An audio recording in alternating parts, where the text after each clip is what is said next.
Bonjour tout le monde. Bienvenue cet après-midi à notre webinaire sur l'espace client. Mon nom, c'est Diane Brien. Je suis accompagnée de Catherine Barbeau, qui est conseillère en amélioration continue au Centre de contact client. Donc, c'est avec un grand plaisir qu'on vous souhaite la bienvenue à ce webinaire qui nous permettra de répondre à toutes vos questions. Où en sommes-nous maintenant avec le projet Espace Client? Donc, aujourd'hui, ce qu'on va voir, l'état de la situation. On va faire le tour un peu des rubriques d'aide, de la zone client, tous les outils qui sont mis à votre disposition pour vous aider. On fait des petits rappels et il y aura une période de questions. Alors, les questions, vous pouvez les inscrire dans le clavardage tout au long de la présentation. On ne répondra pas tout de suite aux questions. On va attendre à la fin pour répondre aux questions qui seront inscrites dans le clavardage. L'espace client, un changement de plateforme, c'est un changement pour toutes les demandes qu'on reçoit de la clientèle. Ça fait partie du processus d'amélioration continue, donc les pratiques, l'expérience client. Ça se veut un outil qui facilite la collaboration et la communication. Depuis le 23 avril 2019, qu'est-ce qui s'est passé? Il y a eu le lancement de la billetterie. Les soumissions des demandes via l'espace client. Donc, on sait que les demandes depuis le 23 avril peuvent maintenant passer par l'espace client en plus des lignes téléphoniques et des courriels. Les demandes de compte utilisateurs aussi via l'espace client qui sont faites, qui sont soumises et les utilisateurs peuvent obtenir des codes. Quelles sont les dates à retenir? Alors, très important, le 4 novembre 2019, c'est la date où les lignes téléphoniques et les courriels seront retirés. Il y aura aussi le retrait des babillards. Alors, certains systèmes ont encore des accès aux babillards. À partir du 4 novembre 2019, tous les systèmes seront sur la zone client. Donc, très important, les babillards, comme vous les connaissez pour certains systèmes, n'existeront plus à partir du 4 novembre. Le mois de novembre et le mois de mai est propice aux publications des demandes d'amélioration. Donc, on va rendre disponibles toutes les demandes d'amélioration qui ont été reçues pour les systèmes. À venir, je n'ai pas de date pour vous. On essaie de faire notre possible pour que ça soit très bientôt. On va ajouter à notre espace client la base de connaissances et les communiqués. Il y aura aussi une mise hors service de la zone client. Donc, toute la partie zone client sera intégrée finalement à notre espace client. Les outils d'aide qui sont à votre disposition, donc quand vous posez des questions, vous voulez avoir de la documentation, vous allez retrouver beaucoup de choses sur la zone client. Donc, sur la zone client, on a un espace réservé à espace client. Et c'est là que vous allez retrouver des capsules d'aide. Vous allez également retrouver des forums aux questions et les problèmes connus s'il y en a.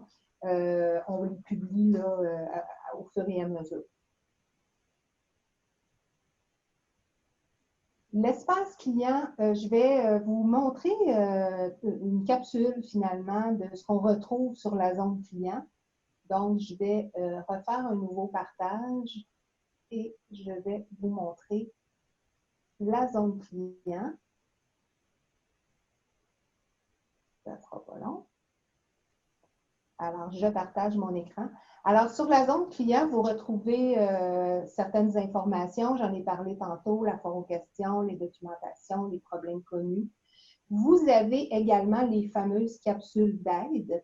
Alors, si je clique sur la petite caméra, vous avez des capsules d'aide qui sont disponibles pour une première connexion avec invitation, une demande de compte pour un nouvel utilisateur d'une commission scolaire, Vous avez également deux capsules sur l'interface et les fonctionnalités, donc une visite de l'interface et des fonctionnalités, également la soumission d'une demande de soutien. Alors, je vais démarrer sans plus tarder la première capsule pour vous montrer un peu de quoi ça a l'air.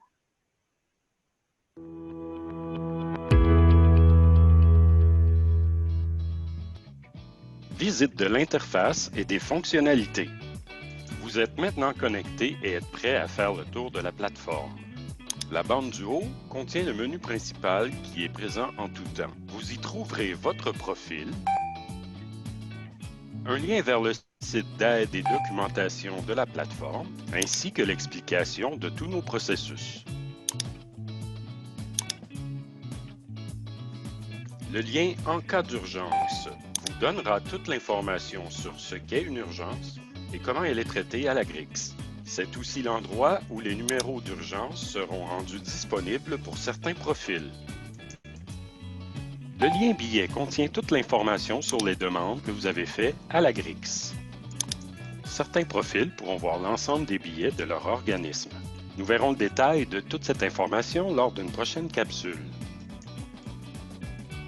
Les communiqués, les bases de connaissances et les communautés sont des fonctions à venir sur l'espace client. Ces liens ne sont donc pas actifs pour l'instant. Demande de soutien et catalogue de services sont deux éléments que vous retrouverez sur la page d'accueil, ainsi qu'en tout temps dans le menu principal du haut. Dans le catalogue de services, vous retrouvez 6 tuiles: demande de soutien, demande de formation, demande de consultation, idées à soumettre, demande aux représentants, ainsi que plaintes ou commentaires. Notez qu'en tout temps, vous pouvez cliquer sur le menu Accueil ou sur le logo pour revenir à l'accueil. Le champ Recherche recherchera dans toutes les demandes que vous avez faites à l'Agrix.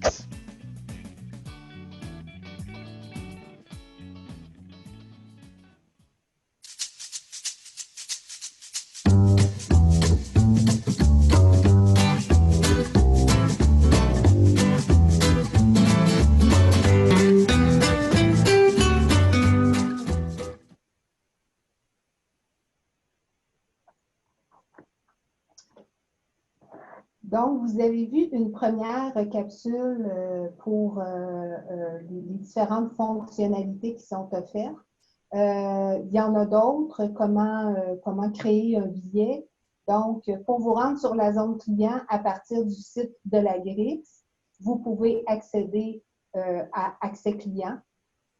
On vous recommande de vous brancher. Vous avez une section Espace client à laquelle vous pouvez accéder pour entrer dans votre espace client.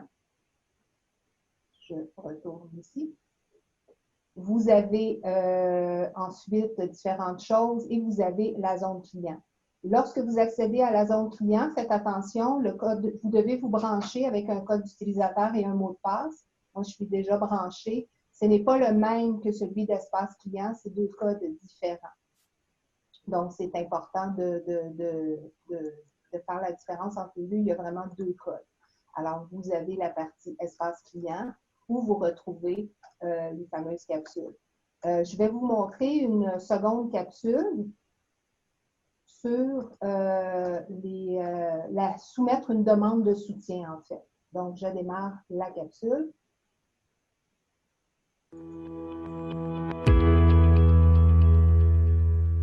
Soumettre une demande de soutien. Lorsque connecté à l'espace client, la fonctionnalité « Demande de soutien » devient disponible. Elle est disponible dans le menu principal, en tout temps, ou sur la pastille « Demande de soutien » de la page d'accueil. Tel qu'indiqué, les demandes de soutien sont acheminées à l'équipe de soutien du produit ou du service concerné. Vous remarquerez dès le premier champ que le contact est pré-rempli avec votre nom. Il vous est ensuite demandé d'entrer un titre pour votre demande. Petite astuce, écrire ici un titre qui décrit bien votre problème. De sélectionner le produit ou le module concerné. de nous décrire votre problème. De plus, vous pouvez ajouter une pièce jointe pertinente à l'explication de votre problème.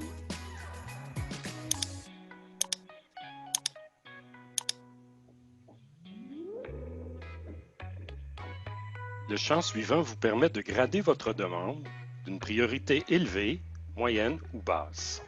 Notez que cette gradation est à titre indicatif et qu'elle sera réévaluée selon les critères de la GRIX, tels qu'expliqués dans le menu Aide du menu principal.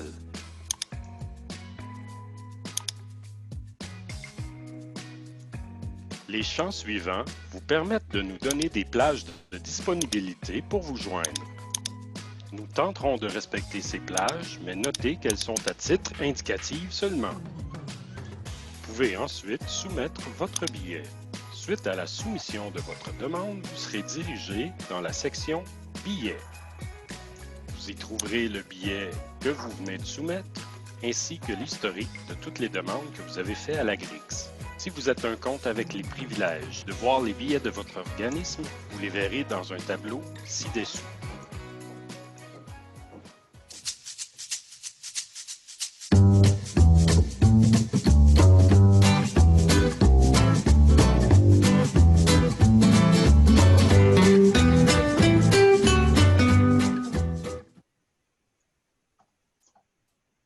Donc, voici pour les capsules disponibles sur la zone client.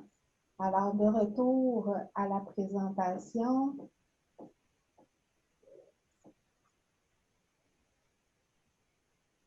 Ça ne sera pas long.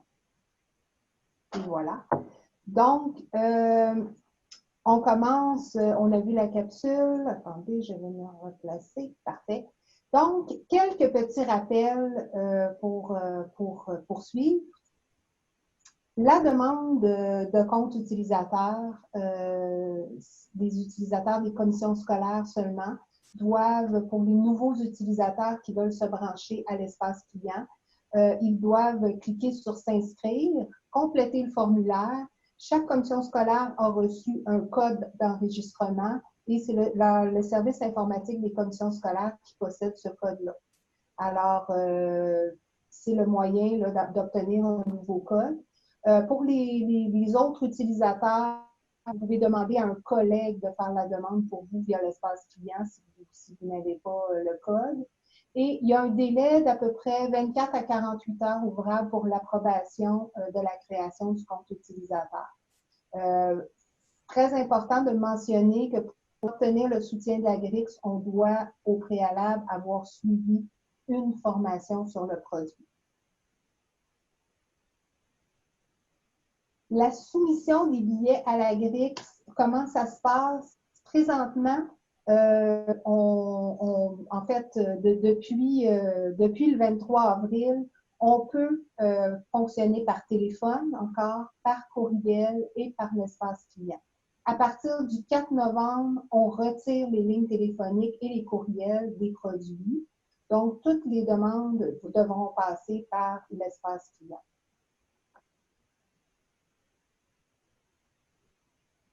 Après la soumission, bien entendu, il y a toujours possibilité de parler aux gens. Ce n'est pas parce qu'on est sur l'espace client que ça veut dire qu'on ne se parlera pas.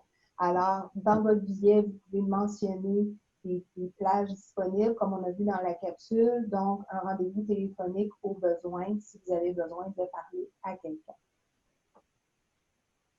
Je cède la parole à Catherine qui va vous parler des nouvelles lignes d'urgence. En fait, depuis le 23 avril, on a ouvert des lignes d'urgence de 8h30 à 16h30. Donc, c'est une ligne directe, ce n'est pas une boîte vocale sur laquelle vous allez tomber. Il y a des critères pour déclarer une urgence, donc une application non accessible, une fonctionnalité essentielle qui ne fonctionnerait pas. Vous n'avez aucun moyen de contournement, ça ne peut pas attendre.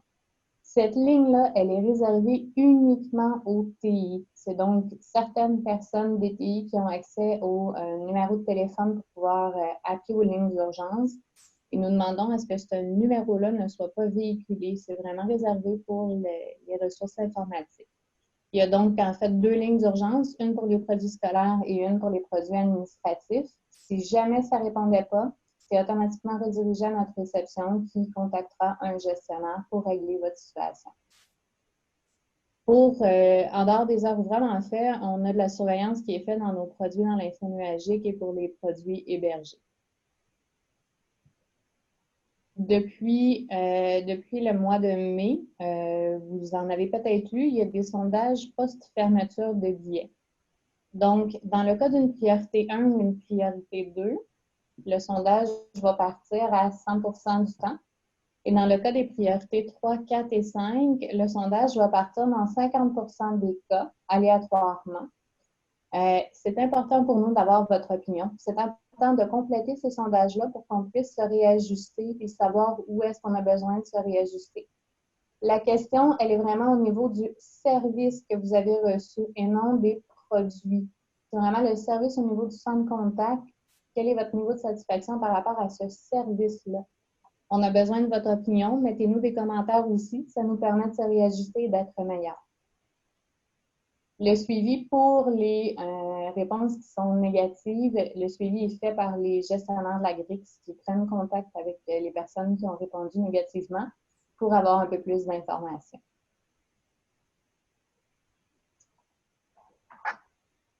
Petite information sur une première connexion pour un utilisateur qui existe déjà. Donc, vous avez votre code. Vous pouvez déjà commencer, vous accéder à l'espace client et ça fonctionne avec votre adresse courriel. Vous ne connaissez pas votre mot de passe, c'est votre première connexion. Vous choisissez le mot de passe oublié. Dans les deux champs adresse courriel et mot de passe, nom d'utilisateur, je m'excuse, et adresse courriel, vous inscrivez votre adresse courriel dans les deux champs. Donc, nom d'utilisateur, des fois, ça peut porter à confusion. On a tendance à mettre notre nom, mais vraiment, c'est votre adresse courriel dans les deux champs.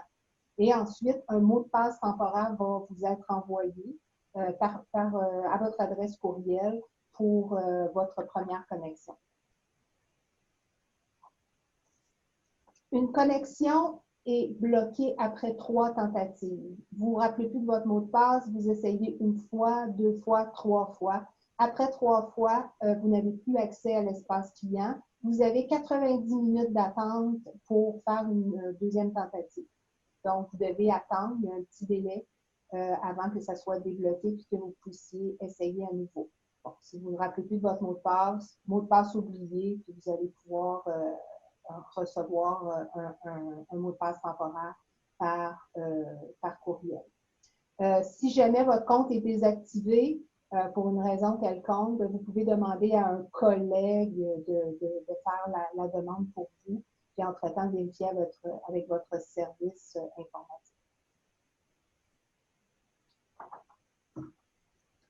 Catherine, je te cède la parole. Donc, on a fait une petite section dans laquelle on a regroupé les questions de soutien pour l'espace client qui nous ont été acheminées dans les dernières semaines. On a mis celles qui revenaient le plus souvent. Donc, la première qui revient, c'est la demande initiale que j'ai faite. Je ne la trouve pas dans mon billet. En fait, tous les billets qui ont été créés par courriel ou par téléphone avant l'espace client, vous ne retrouverez jamais la question initiale dans le billet. Par contre, toutes vos demandes que vous avez créées dans l'espace client, donc que vous avez complété le formulaire de demande de soutien, vous allez retrouver votre demande initiale à la droite directement dans le billet. Écrire dans le billet d'un autre utilisateur, c'est une question qui revient fréquemment. On a certains, comme vous avez vu dans la capsule, il y a certains profils qui ont un peu plus de droits et qui peuvent voir l'ensemble des billets de la commission scolaire. Par contre, ça ne veut pas dire qu'ils peuvent écrire dans les billets d'une autre personne et ce ne sera pas possible pour le moment. La plateforme de l'espace client nous permet d'échanger entre la grille, c'est une seule personne, donc le contact du billet. Il n'est pas possible pour une tierce personne d'écrire dans ce billet-là. Par contre, on a réussi à ouvrir pour recevoir les réponses d'une autre personne par courriel dans le billet. Donc, si le contact du billet a reçu une notification, par exemple, une notification d'ouverture de billet, et qui envoie cette notification-là à quelqu'un d'autre, cette personne-là pourrait répondre sur le courriel et on aurait la réponse dans le billet. C'est une manière de fonctionner qu'on a trouvée, en fait, pour permettre ça. La cloche des notifications reste présente même si j'ai consulté les notifications. Tout à fait. La cloche qui apparaît dans le menu notification de l'espace client, c'est pas comme par exemple dans Facebook. C'est une notification quand l'état d'un billet devient en attente ou résolu. Et la cloche va rester là tant que ces billets-là auront l'état en attente ou résolu. À partir du moment où l'état va changer, la cloche va disparaître et vous n'aurez plus de notification dans ce menu-là. Comment puis-je modifier mon mot de passe? Pour modifier votre mot de passe, vous avez deux manières de le faire. Soit quand vous accédez à l'espace client et que vous n'êtes pas encore connecté, vous pouvez cliquer sur « Mot de passe oublié » dans le menu en haut. Ou vous pouvez cliquer sur « Connexion » et dans la fenêtre de connexion, il y a aussi « Réinitialiser le mot de passe » dans le bas. Pour le moment, c'est la seule manière de modifier votre mot de passe. L'option de modification du mot de passe a été retirée parce qu'elle ne fonctionnait pas bien. Elle va probablement être réglée dans les semaines à venir, mais pour le moment, elle n'est pas disponible. C'est les deux manières pour modifier votre mot de passe.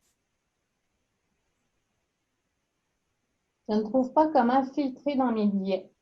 Pour le moment, on n'a pas de filtre de disponible dans la fenêtre « Tous mes billets ». On travaille activement sur cette demande-là, mais ce n'est pas encore disponible. Par contre, c'est possible de rechercher dans vos billets. Donc, le champ « Recherche » à la page d'accueil, c'est possible d'aller rechercher dedans. C'est possible de trier vos billets en cliquant sur le titre de chacune des colonnes que vous voyez. Et c'est aussi possible d'exporter votre liste de billets en fichier Excel. Donc, tout juste à côté de l'entête qui dit « Tous mes billets », il y a un petit icône. Si vous cliquez dessus, vous allez avoir le choix d'exporter en fichier Excel ou en PDF la liste de vos billets. Plage de disponibilité. Dans tous nos formulaires, on a indiqué une partie au niveau des plages de disponibilité. Ces plages-là, ça nous aide à trouver le meilleur moment pour communiquer avec vous si c'est nécessaire qu'on communique avec vous. C'est à titre indicatif seulement. Ça ne veut pas dire qu'on va communiquer avec vous à ce moment-là. On a une charge de travail, on a un volume de demandes qui rentre, on ne peut pas toujours respecter, mais on essaie le plus possible. Il faut aussi indiquer plus qu'une page. Il y a beaucoup de demandes où il y a une seule plage indiquée dans la journée, par exemple, dans l'après-midi. Avec le volume d'appels qu'on a, c'est sûr que c'est peut-être pas possible pour nous de rappeler durant cette plage-là. C'est mieux de nous en indiquer plus qu'une pour qu'on soit capable de vous rejoindre si nécessaire dans les moments où vous êtes disponible. Question supplémentaire sur un billet. Donc, vous avez reçu une note de résolution pour votre billet. On a réglé la situation. Le billet va automatiquement être fermé après 3 jours ouvrables après avoir reçu cette note de résolution-là. Donc, si vous écrivez juste un commentaire au billet, mais que vous n'avez pas refusé la solution, le billet va quand même se fermer 3 jours ouvrables après qu'il soit devenu résolu. Donc, ce qu'on vous suggère fortement, c'est plutôt de refuser la résolution. Même si c'est juste une question supplémentaire que vous avez par rapport au billet, refusez la résolution. Comme ça, le billet va revenir ouvert et il y a moins de chances qu'il soit fermé automatiquement par le système avant que quelqu'un ait eu le temps de vous répondre. C'est un truc qu'on vous donne. On serait donc rendu à la période de questions et j'ai vu que dans le clavardage, il y a eu quelques questions. Je vais donc commencer du début. Il y a quelqu'un qui nous dit « J'ai créé mon compte ce matin et il est toujours impossible de me connecter sur l'espace client. » Est-ce que vous avez reçu, ce qu'il faudrait savoir, c'est est-ce que vous avez reçu votre approbation ce matin ou vous avez complété le formulaire s'inscrire ce matin? On l'a indiqué tantôt, le délai est de 24 à 48 heures ouvrables pour avoir une approbation de compte utilisateur. Et présentement, c'est sûr qu'il y a un gros volume de demandes ici qui rentrent. Donc, il est possible que les délais soient même plus longs, étant donné qu'il y a beaucoup de gens qui font des demandes de code avant le 4 novembre. Si jamais vous avez toujours des problèmes, vous avez reçu votre code et vous n'êtes pas capable de vous connecter, vous pouvez toujours contacter encore jusqu'au 4 novembre par courriel la GRIX pour dire que vous avez des problèmes à vous connecter. Il y a quelqu'un qui va vous aider à vous connecter à l'espace.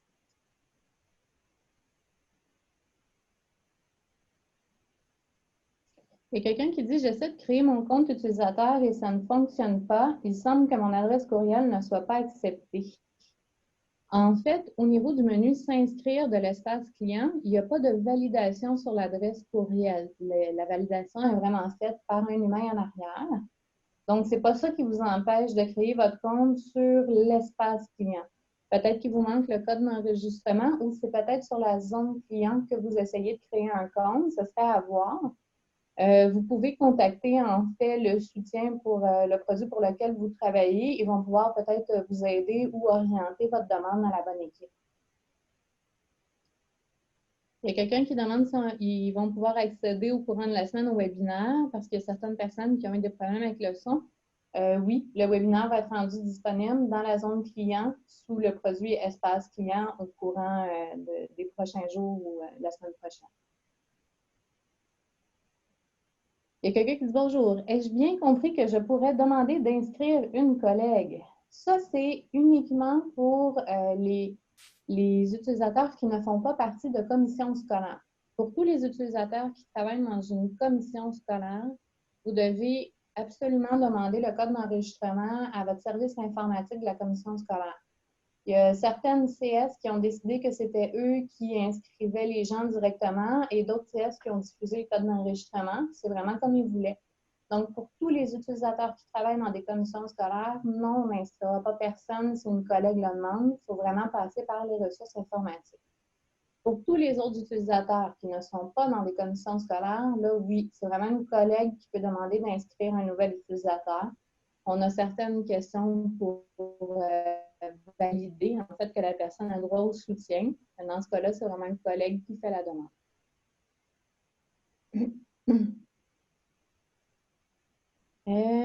Pour Constellio, est-ce qu'on passe par l'espace client pour Constellio aussi? Oui, l'espace client, c'est pour l'ensemble de nos produits à l'Agrix, avec une ou deux particularités pour d'autres produits, mais Constellio, c'est par l'espace client que vous devez passer pour faire vos demandes de soutien. L'adresse courriel ne sera plus en fonction le 4 novembre. Est-ce possible de nous indiquer comment nous pouvons maintenant nous inscrire aux formations offertes par l'Agrix? Ça dépend de la question dans quel sens, en fait. Les formations offertes de groupe, c'est toujours de la même manière. Les formations web, par exemple, c'est toujours de la même manière qu'avant. Ça n'a pas changé. Pour obtenir une formation personnalisée, avant, les gens envoyaient un courriel au produit, en fait, pour lequel ils voulaient la formation. Maintenant, dans l'espace client, il y a une tuile qui est demandée obtenir une formation ou obtenir une consultation.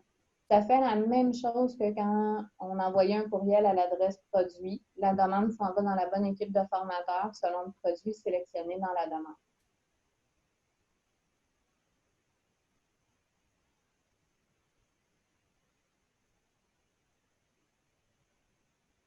Si on utilise déjà l'espace client, on peut continuer sans plus. Oui, si vous l'utilisez déjà, ben, je suis contente d'entendre ça. Et oui, vous continuez à l'utiliser. Le fait que les lignes téléphoniques et les courriels seront retirés ne vous affecteront pas, étant donné que vous travaillez déjà avec l'espace client. Je travaille avec TFP et je reçois toutes les notifications des autres logiciels. Mosaic, Dauphin, GPI, je ne suis pas capable de les décocher dans la zone client ou espace client. En fait, vos abonnements aux produits pour les notifications, c'est dans la zone client que vous pouvez gérer vos abonnements. Ce que je vais faire, c'est que je vais prendre votre nom en note et on va vous contacter plus tard pour voir ça avec vous.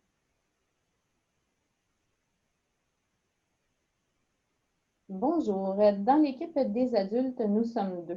Serait-il possible de créer un seul compte utilisateur et d'y avoir tous les 2 accès? Ainsi, nous assurons un suivi au centre lors d'absence, vacances de l'un et l'autre. Malheureusement, non. On n'accepte pas les adresses courriels génériques, donc on accepte uniquement les adresses courriels personnelles de commission scolaire. C'est vraiment du 1 à 1 qu'on fait. Tout simplement parce que des fois, il y a des droits à octroyer, des droits plus grands. Donc, on ne peut pas se permettre d'avoir des adresses génériques, c'est vraiment des adresses personnelles. Nous sommes une école privée. Comment est-ce que je peux avoir mon code d'enregistrement et devenir l'administrateur du compte? Pour les écoles privées, étant donné que vous êtes hors commission scolaire, il n'y a pas de code d'enregistrement pour les hors commission scolaire. si vous désirez ajouter des personnes dans l'espace client, vous devez nous faire une demande de soutien. Donc, si vous, par exemple, vous avez déjà un compte, vous pouvez faire une demande de soutien pour le produit espace client et nous donner les informations des personnes que vous désirez ajouter dans l'espace client. C'est comme ça qu'on fonctionne.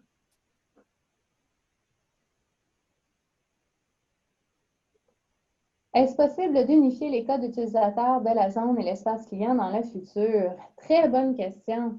En fait, comme on l'a dit un peu plus tôt, on a peut-être passé vite. Aussitôt que les bases de connaissances seront disponibles dans l'espace client, la zone client, en fait, n'existera plus. Ce qui se trouve présentement dans la zone client va se retrouver dans l'espace client. Ça devrait être au courant de l'année 2020, à peu près.